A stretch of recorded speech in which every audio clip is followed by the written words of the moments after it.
bom? Tudo bem. Felipe, antes de fazer uma análise, né, os amigos certamente vão perguntar o que você viu desse jogo, eu queria que você comentasse sobre o Rossi. Hoje no seu plano de jogo ele foi muito importante, né, saída de bola ali na intermediária, muito participativo. E mais uma vez fez uma defesaça, salvando o Flamengo ali no primeiro tempo. Não, o Rossi está num grande momento, é importantíssimo para nós. E para mim, um goleiro tem que ser bom debaixo do gol com a mão, e ele é. E depois, se puder, né, nos dá essa facilidade na saída, na qual ele consegue nos ajudar muito. E muito inteligente também, posicionando os jogadores para dar mais tempo e espaço para eles. Então, está num grande momento. Felipe, boa noite. Boa noite. A impressão que ficou para a gente é que o empate acabou sendo um resultado justo. As duas equipes apresentaram problemas. Foi um jogo abaixo, tecnicamente, com muitos erros. E o Flamengo, com os desfalques, inevitável dizer que teve dificuldade ali na criação. O Flamengo sentiu a falta de um meia mais criativo hoje com a ausência do Arrascaeta, assim na minha visão. Eu queria que você fizesse essa análise, o que faltou para o Flamengo, porque o time teve a posse, o time teve ali a pressão no início, principalmente, mas errando novamente nesse último terço. Assim. Não, ficou bem evidente o momento, a semana. Jogamos sábado contra o Bahia e quinta-feira na Libertadores, para depois jogar domingo. Quinta-feira, 9h30, para jogar domingo às 6h30. É uma coisa que inexplicável, né? Eu acho assim, sempre falei, ter muitos jogos, ter um calendário cheio é um privilégio, porque tem times que acabam um ano agora, acaba o estadual e não tem mais nada para jogar. Então tá no Flamengo, você tem muitos jogos, tem um privilégio. Que pode ser melhor feito? Pode ser melhor feito, sem nenhuma dúvida. Tivemos menos de 72 horas para descansar, e óbvio que enquanto a perna está fresca, dura, a saúde dos jogadores, o futebol está ali. Agora, desse jeito, que o torcedor se acostume. Os melhores não vão estar no campo, nem aqui, nem os do Palmeiras, nem os do Botafogo, nem... É simples assim, né? Então, hoje realmente perdemos o Arrascaeta, não conseguiu vir para o jogo, não está em condições de jogar. O Bruno Henrique foi no sacrifício, o Alexandro chegou no limite, os zagueiros a gente viu que estava no limite, e temos um elenco muito qualificado, e também temos bastantes desfalques, que não servem como desculpa. Poderíamos ter feito um melhor jogo, mas também jogamos contra um grande adversário, que também nos estudou bem, nos colocou em situações na qual nos causou dificuldades. Então, eu diria que foi um primeiro tempo equilibrado, onde a gente dominou, conseguimos chegar bastante na área do Botafogo, tivemos as nossas chances, e o segundo tempo já, a partir do minuto 15, em diante, o jogo ficou... Eu perdi a mão do jogo, já ficou um pouco caótico, as posições não estavam sendo respeitadas, e aí eu já era futebol, aquilo ali já não era o que eu gosto, mas mesmo assim, acho que, como você falou, eu concordo, um ponto justo. Felipe, boa noite. Felipe, na semana passada, depois do jogo contra o Bahia, você falou muito sobre muita coisa que acontece é de fora para dentro, aqui dentro a gente está fechado e tal. Só que contra o Bahia aconteceu, contra a LDU aconteceu, e hoje voltou a acontecer, vazar a sua escalação antes de sair a escalação oficial. Queria saber o quanto isso está te incomodando. Queria saber também se você não acha que tem alguém, talvez, que esteja querendo te atrapalhar. Obrigado. Bom, vazou a escalação inteira? Bom, Pedro. Vazou bastante? Ok. Bom, não controlamos tudo, infelizmente, né? Às vezes as escalações vazam, na verdade não vinha vazando, e vazaram. Eu não controlo tudo, infelizmente eu não controlo tudo, não controlo quem está olhando, ou quem está vendo, ou quem pega o celular e manda uma mensagem, não posso controlar isso. Isso é do futebol.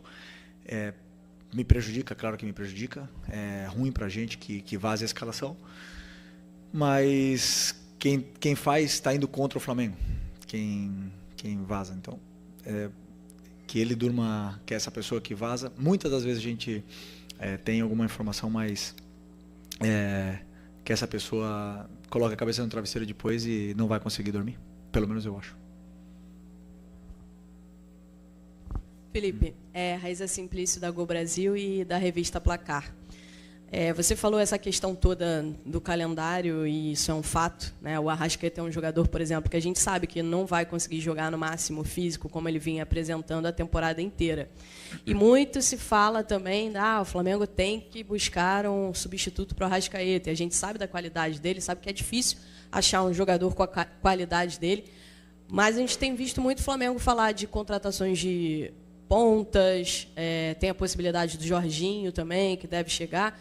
Como é que está para você, Felipe Luiz, essa questão de ter um jogador que possa substituir o Arrascaeta sem ser um cara improvisado, um cara que realmente possa ser? O Flamengo precisa ir no mercado buscar esse jogador? Bom, o mercado, eu não penso porque o mercado está fechado e eu só posso pensar agora no próximo jogo, né? Então eu pensei essa semana toda no Botafogo, em como resolver, esses dias agora contra o Botafogo, em como resolver o jogo sem o Arrascaeta. Que ele tentou até ao final, não conseguiu, infelizmente, e depois eu tenho que achar soluções para isso.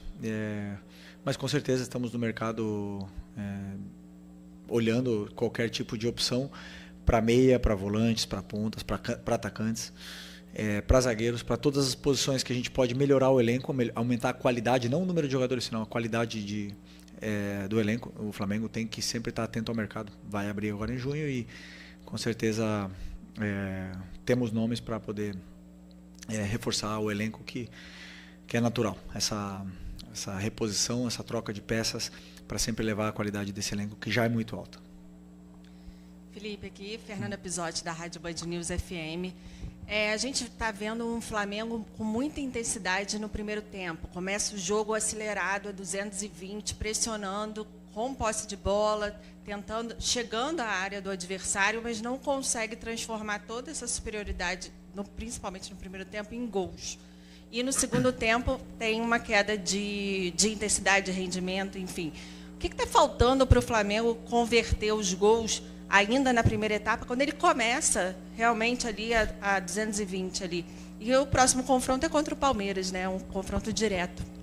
Próximo confronto na Copa. A Copa do Brasil, no meio pelo brasileiro, é o Palmeiras, né? Muito simples, colocar a bola para dentro. É o que falta. Chega ali na área e tem vezes que estamos mais inspirados, outras não. Os jogadores determinantes são os que fazem a diferença, que chegam ali e tem que resolver. O treinador, eu dou todas as soluções, todas as saídas e as progressões para eles poderem chegar até ali e depois eles têm que colocar a bola para dentro. E tem times que defendem com muito mais qualidade, que não nos permite chutar com muito tempo ou com muito espaço, e tem times que a gente consegue entrar com maior facilidade, uns por dentro, outros por fora. A gente faz um estudo, tenta escolher uns jogadores ideais para o que o adversário, para a forma que ele tem de defender, o adversário nos oferece, e aí esses jogadores depois eles têm que resolver. E a única forma é colocar a bola para dentro, não tem outra. Okay. Aqui Felipe, boa noite. Marcos Martinho, do canal da KSRN. Felipe, mais um jogo onde o Flamengo sofreu com desfalques, né? Sobretudo no setor de meio campo, sem Eric Pulgar, sem Alan, Gerson, Arrascaeta. E eu quero te perguntar até que ponto você considera que a ausência desses jogadores influenciou negativamente na criação do Flamengo, né? O Flamengo com mais dificuldade de criar no jogo de hoje do que no jogo contra a LDU, e se essas questões também enfatizam, né, cada vez mais a necessidade de abastecer esse plantel nesse setor de meio campo. Muito parecida com a pergunta da tua companheira. Como eu falei, reforçar o plantel, o elenco a gente vai tentar com certeza nesse mercado. E quando você perde um jogador, claro que você sente um jogador titular, e a gente perdeu muitos, né? Muitos jogadores nesse processo agora, mas eu não vejo dessa forma. Eu vejo os que eu tenho disponível, tento ver com as peças que eu tenho, montar o quebra-cabeça para poder vencer do Botafogo, que também tinha desfalques para esse jogo. Então, esse jogo realmente, fisicamente, foi um jogo muito exigente, porque jogamos quinta-feira, 9h30. O Botafogo tem um time muito qualificado, que foi campeão brasileiro ano passado, foi campeão da Libertadores ano passado, não podemos esquecer da qualidade que tem esse time, está muito...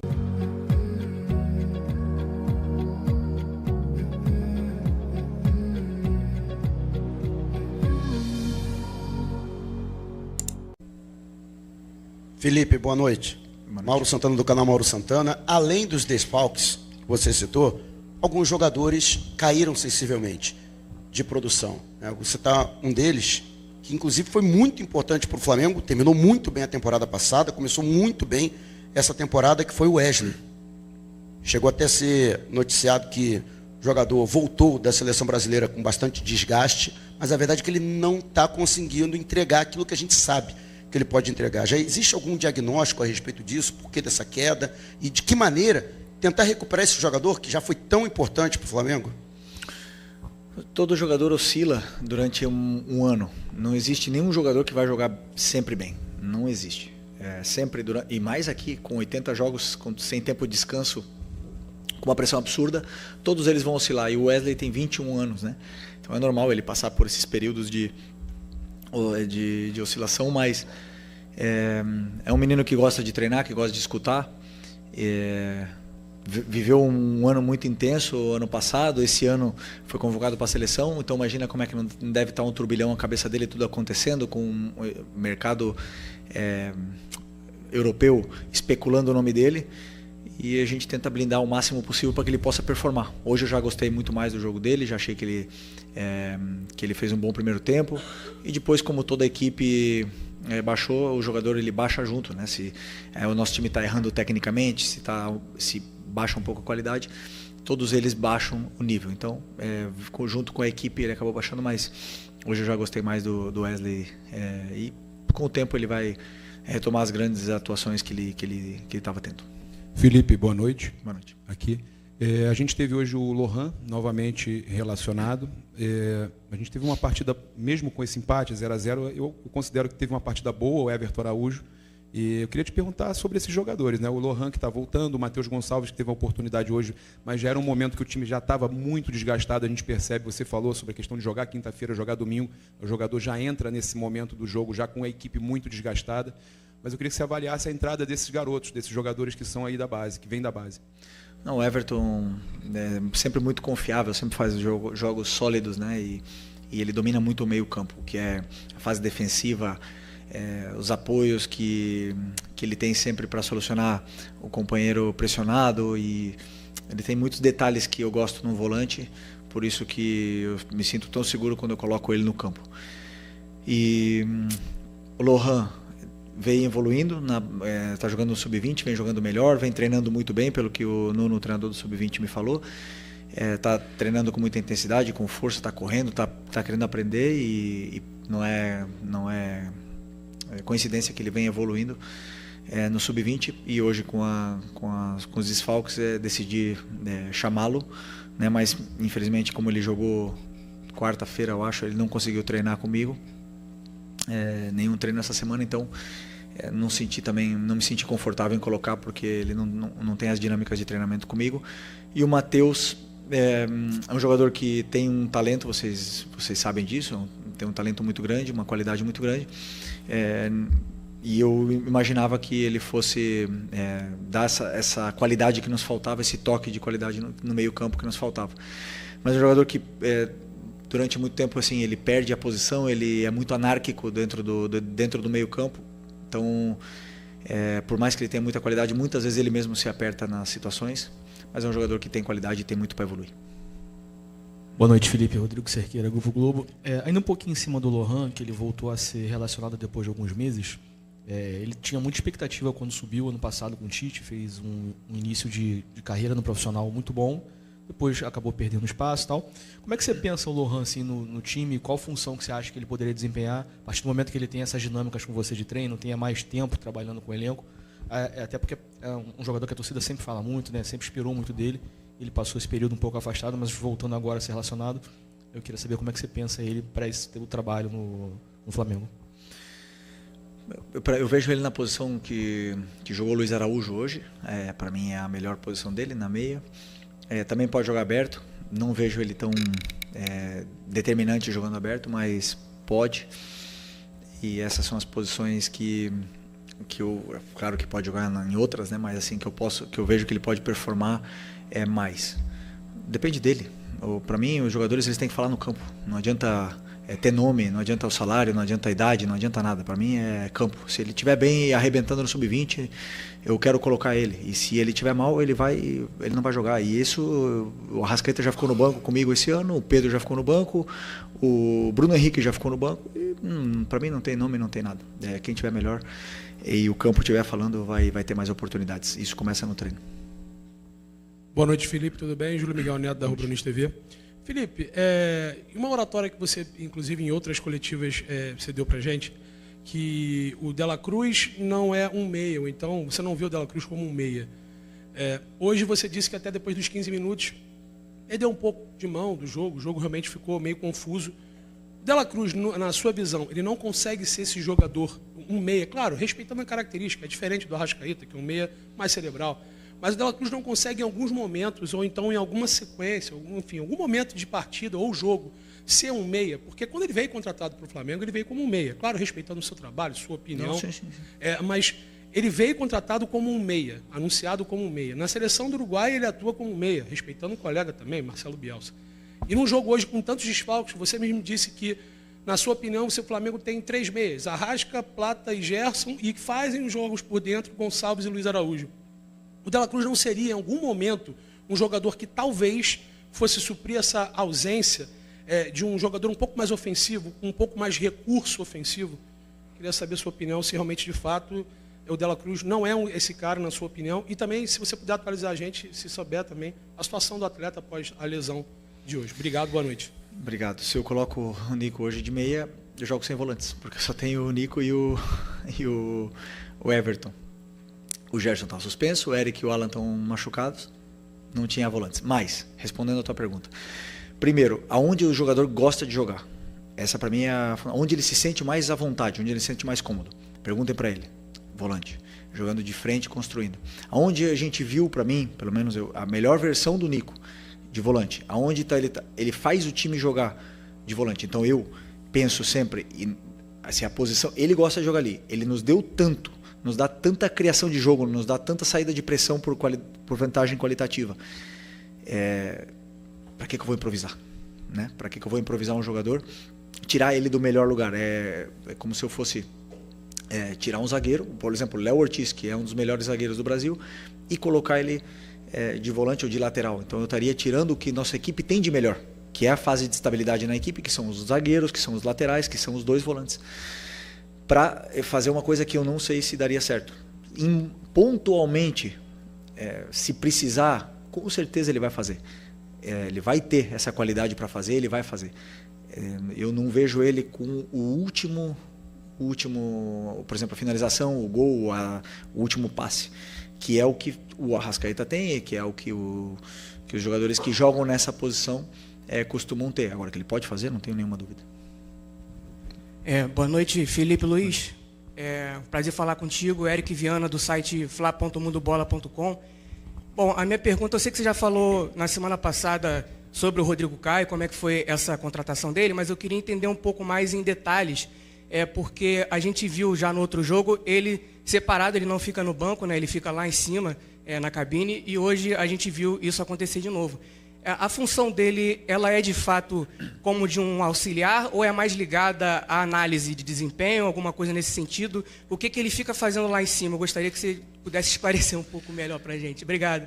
Bom, o Rodrigo não está sentando no banco ainda por uma opção que ele acabou de chegar e a gente ainda está adaptando.